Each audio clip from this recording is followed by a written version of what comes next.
Welcome to this bonus episode of Floductivity. I didn't do a new moon card pull reading on YouTube this week because life got ahead of me.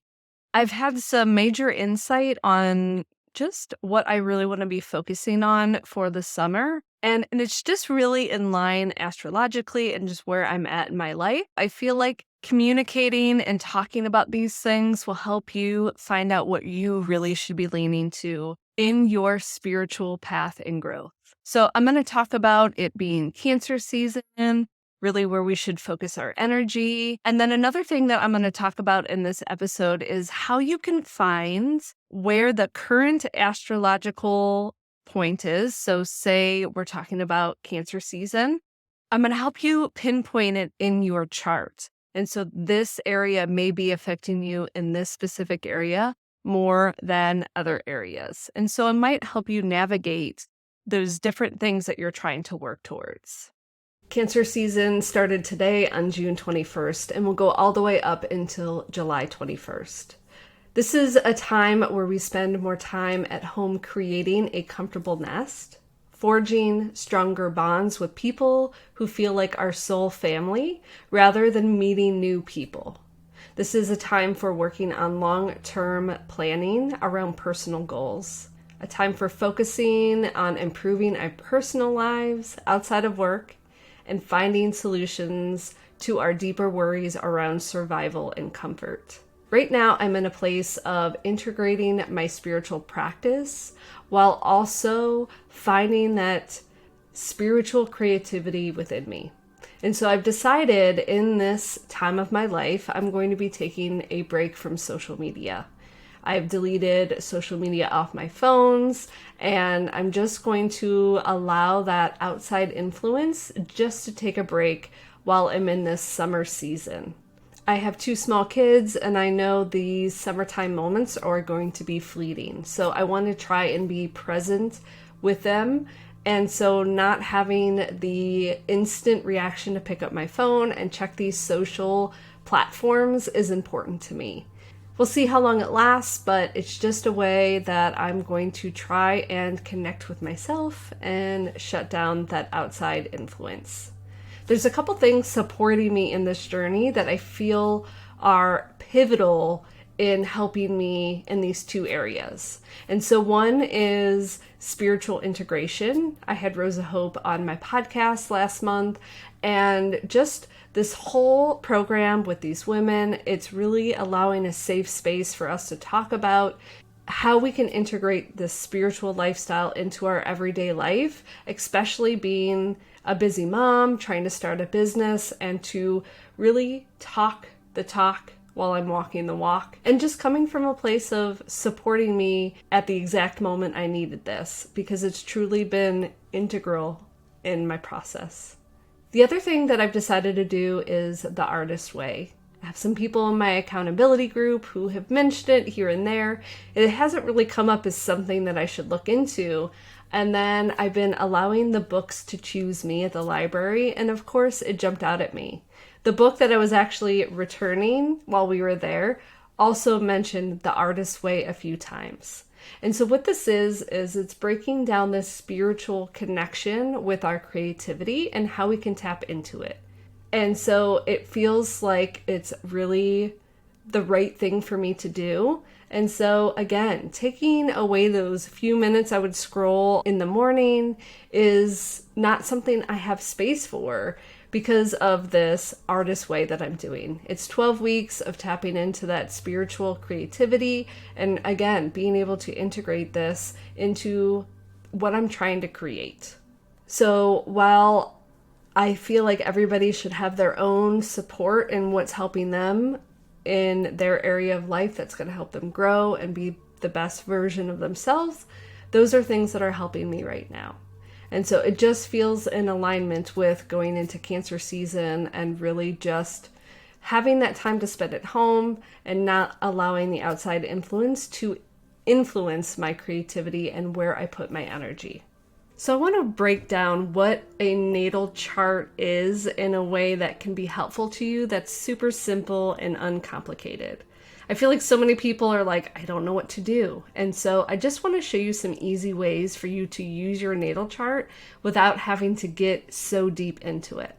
If you really want to learn more, I would highly suggest the Cosmic Community. I've learned a lot of what I'm talking about now through there, and it's a beautiful container to learn more about astrology. I'll link it in the show notes. So first thing is pull up your natal chart. What you're going to do is we're going to look at the zodiac sign of Cancer, because that is where the sun is. And so because we're talking about the sun in this case, it's the soul's evolution, the conscious mind, and your primary essence. The sun is going to be in a zodiac sign for a little over 30 days. It's just going to be a touch over 30 days, not quite 31. You're going to be looking at the house, and that ultimately means the area of life it may be affecting you. If you look at mine more closely, you can see that Cancer is affecting mostly my 11th house with a sliver of my 12th house. So that is how you find what area of life or house may be affecting you during a sun season or while it's in a certain zodiac sign. So now we're going to look and see how the moon may be affecting us in this upcoming moon in Capricorn. So the full moon is going to be at 11 degrees of Capricorn. So what we want to do is we want to pull up our chart. We want to go in and see where 11 degrees is. And so the good thing for my chart, as you can see, is there isn't anything too close to 11 degrees. And I would say, okay, if this is 1 degree and this is 29 degrees, 11 degrees is almost halfway. So let's go a little bit closer to the beginning of Capricorn versus the end of Capricorn. As we can see in my chart, Capricorn is affecting my 5th house, and that's for pleasure, fun, creativity, and inner child. So this is a way that if we need guidance in what we should be manifesting, where we should put our goals and our intentions, and we're just not sure what the energy is going to be for us, understanding what area of life may be affecting us during a full moon or a new moon or even a sun season, we can look and be our own guide and see if it resonates. If you want to learn more, I have free resources and paid resources. You can check them out in the show notes or go to karadempsey.com/offerings. I feel like sometimes so many people take astrology to a place where it's too complicated. And I like to look at it simply of if I need help navigating my energy, I can use my natal chart and the current transits and zodiac signs and full moons and new moons to really help guide me energetically. So I hope this a little bit helps you to understand how you can use your energy astrologically. And so I want to do a little mini reading for you guys since I didn't do one for the new moon. So stay tuned.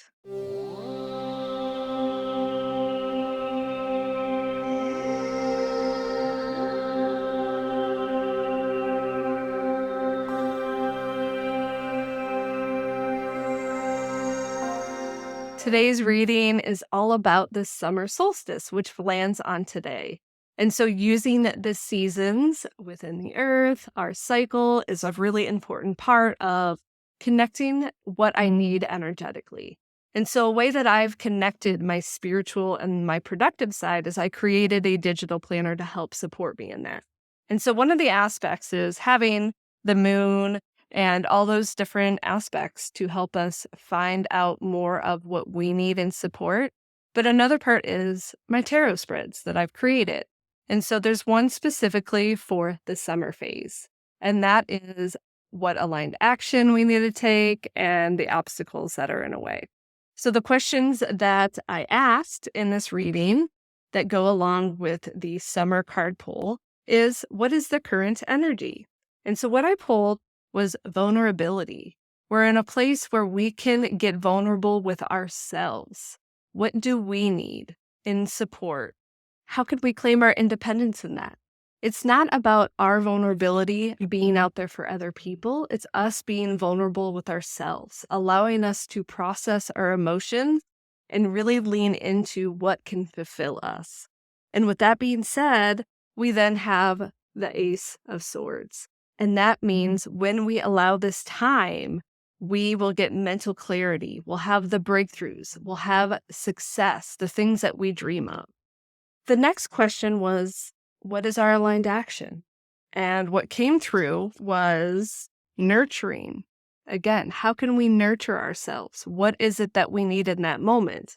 I've talked about my toolkits before of what is good for me in my phases, and it just helps me connect with what I need in that moment instead of trying things that really isn't helping me on a deeper level.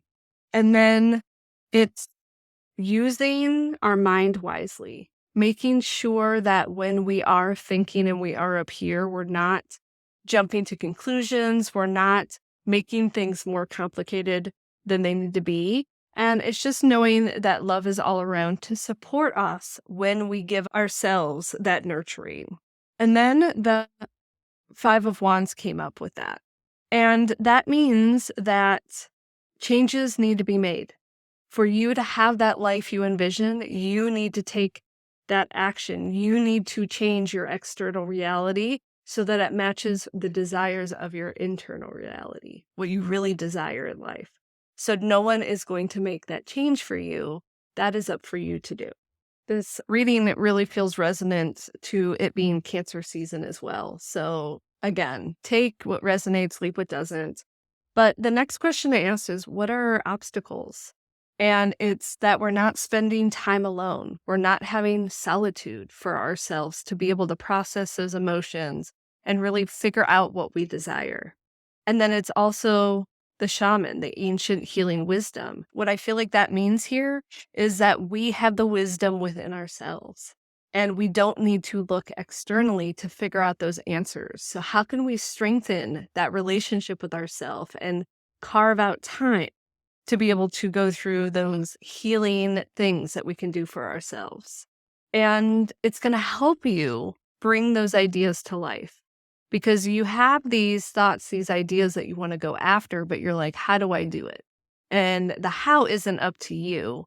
But when you allow yourself to be alone and process your ideas and your emotions and allow that healing to come through, your ideas will come to life. So you are the only one stopping yourself in that. And you are the only one that can support yourself in that. Just more of what it said. It's the Four of Swords.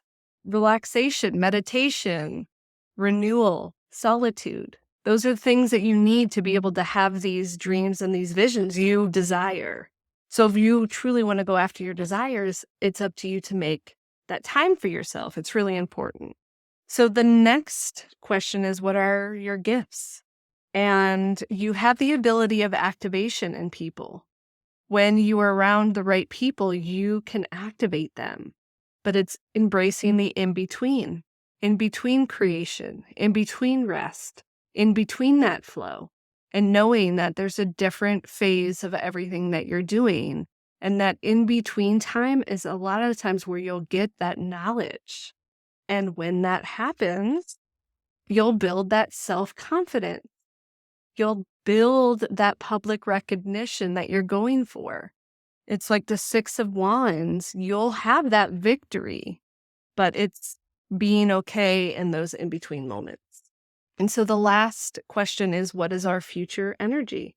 And it's being submerged into the things that light you up, being submerged into you dreaming the world into being. And with that, you will be giving, you'll be receiving, you'll have so much generosity that you can share with the Six of Pentacles. It's like having that harmony and that balance. The solutions that you need to bring this forward will come to you if you allow yourself that time in your space. And knowing that, with the summer and right now being in Cancer season, I hope you take time to really reflect on what you need and nourish your mind, body, and soul. So thank you so much for being here. If you want to learn more about the resources I mentioned, check the show notes and we will chat soon.